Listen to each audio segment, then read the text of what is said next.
Hello youngsters! Welcome to my channel! Ay, nako, gulat kayo no? Nakahat ako ang arte. And then, nandito kami ngayon sa Taja River. So, this is the second day of our 3-day holiday sa Taiwan Dragon Boat Festival. So, right now we're here at Taja River to watch the So right now we're here at Taja River to watch the rowing championship. Yun. So this is our first time. Again, always first time. Yan. So first time ko rin dito sa Taja. And then first time din namin manonood. Yan. Hindi namin kasama si Kulit ngayon at nasa bahay at pagod daw siya. Maghapon siyang manonood siguro ng cellphone. So yun. So dito kami lalakad pa. Hinahanap pa namin yung river. Ang init ha. Wala pa akong makitang tubig. Wala pa rin akong makitang mga tao. Ang layo pa. If you who wants to come here, get off at Tientan Station and then get ride a bus. Then you have to walk for about 10 to 15 minutes. Pero naglalakad na ata kami ng 15 minutes just to get to the just to go to the yung main event. Ayan. So, look at the backdrop. Ayan, nasa likod yung Taipei Grand Hotel. Ayun doon. So, walking distance lang. And, sabi ko sa asawa ko, punta kami mamaya doon sa Grand Hotel. Kung may energy pa. Kasi sobrang init. Grabe. Pwede kayong mag-ride ng bike. Mag-rent ng U-bike. Kasi mainit, tapos medyo malayo lalakarin, hinihingal lang ako. So, sana mapanood natin yung rowing in action. And tingnan natin baka maraming pogi. Ay, finally, we're here. I saw the river and I saw the boats. Kaso nandun pa sa may dulo dun. So, ang layo pang lalakarin. So, ayan, meron ditong cafe. Doon ang foreigner nakaupo. Nakakayang picturean, nakakayang videohan eh. Baka sabihin, ini-invade ko ang kanilang privacy. And so, lakad muna tayo ulit. Hindi pala. Lakad pa muna ulit tayo. Kasi nandun pa yung ayun, nandun yung mga tao. Tapos nandun pa yung yung mga rowers. Ang nakikita ko pa lang is yung mga lifeboats, yan. So, sana maabutan ko yung yung start. So, yun. Mag-start na sila. So, punta muna tayo dun sa may tent. That is for the public use. Yung mga watchers, yan. Buti naman may tent kasi sobrang init. Yan. Kaso ba't ganun yung boat? Hindi siya mukhang dragon. Parang napaka-ano lang niya, simple. Tignan nga natin ng boat. Ba't ganun? Ba't ganun yung tsura ng mga boat? Parang yung sa yung pangingisda. Pero kaya, yan ba yung ginagamit nila?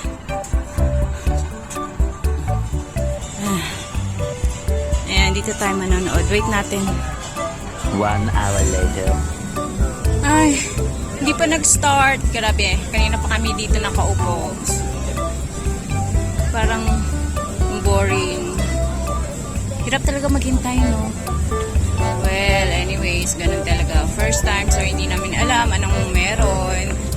Pero siguro, this is the first and last time na pupunta kami dito. Kasi hindi ito yung the usual, hindi naman ito yung nasa isip ko na event or yung basta hindi ko akalain na ganito lang pala mangyayari. Wala pang mga pogi, puro Taiwanese. Ano ba yan? Walang yung mga foreign teams, mga ganon. So, habang naghihintay, upo muna ako dito sa ilalim ng puno. Yan. Baka mamaya biglang may bumaba, no? Hindi. Sige. So, antay muna tayo, guys. Diyan lang kayo. 2 hours later. Ay, grabe, ang tagal. So, dito pa rin kami. Magti-3 o'clock na. Ayan, nag-start na sila. Nag-rowing na sila. Pero sa land nga lang. Oh, O, diba? Kaya nyo yun. Ayan, so, habang wala pa, people watching muna tayo. Tagal, nakailang kagat na yung langgam sa paa ko, no? Hindi pa rin nag-start. Naantok na ako. Guys, mga rowers. Yan, nag-exercise sila. Tumatakbo. Kaya na kaya mag-start. Tagal. So if you're staying there at the Grand Hotel, you can come and visit the, you can visit the Taja River. Sa likod lang, pwede nyong lakarin. O, may pogi. Yan, kunyari, ayun. O, diba? O. 开的挺大，然后这边有点哎放我一点那个类似于然后因为我很怕大声，我很怕是在这里，就然后比较好，然后就刚刚走是 Playboard。现在场中央进行的是大型龙舟男子组第二轮比赛第3组的赛事。位于第一水道的是好奇实验男子队。好奇实验经营玩具超过30年，致力各种教具的开发，都是自行研发、自行生产研究渠道。好奇实验现在也对体育保持热情，并在台北市亲子协会推广龙舟运动，占据社会企业责任。在第二水道的是东区福人社长铃铛，这是成立基础队伍。在第3水道是义勇男子龙舟队的乔巴雷亚。来自地产的传统戏剧，在第4水道是台北霞海城隍庙，由台北霞海城隍庙常年赞助，也培养基层的学生选手。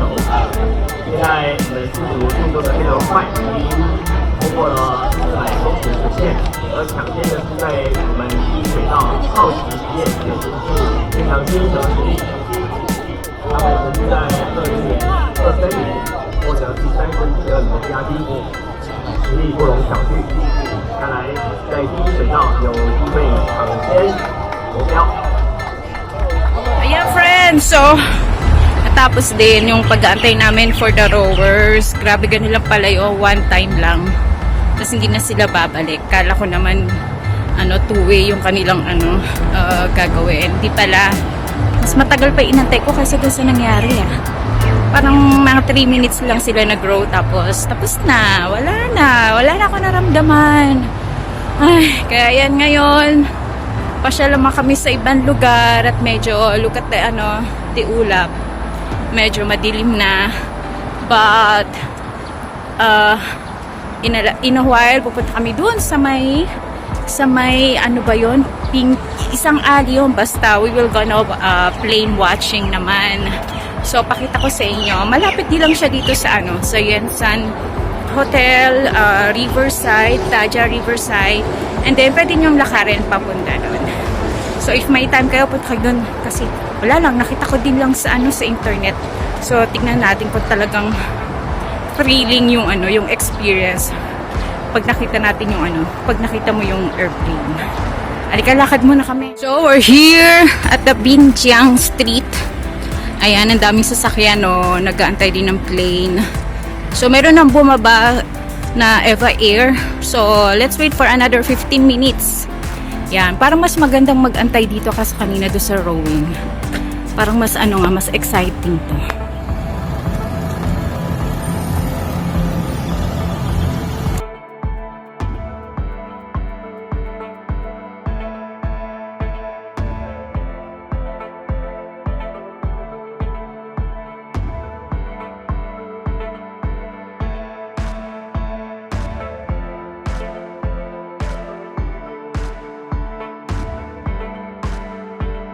Later.